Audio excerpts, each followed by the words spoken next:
Hi everybody, Patty Ann here. You know how in the last two videos I've been telling you about the free bundle that you can get, and this card was actually made with that free bundle. I think it's a really cute one. It would be good to send to somebody that needs some encouragement because maybe they've been having a hard time this year. It says this is a new year, a new beginning, and things will change. So that's kind of a positive sentiment. And then inside I had the Cricut print with the pen. I had it right actually. I love you.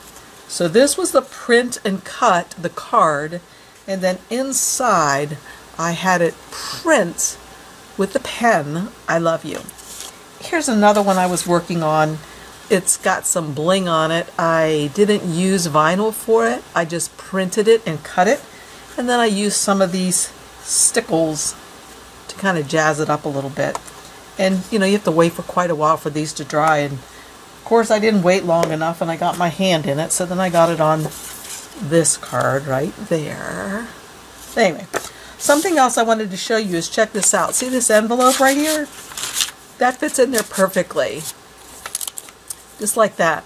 I don't like using my good paper to make envelopes. So what I did was I went to Staples and I got these things that are called invitation envelopes.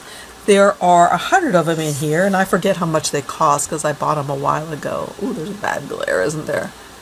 But anyway, you can see that it says invitation envelopes. The size of them is 4 3/8 by 5 3/4. And like I said, they fit your cards perfectly. So if you like to make cards like I do, and if you look in some of my previous videos, you'll see some of the cards I've made. It's nice to have these envelopes to be able to mail them with. So that's it. Thanks for joining me, you guys. If you like my videos, please give me a thumbs up and subscribe and share this with your friends. Thanks. Bye.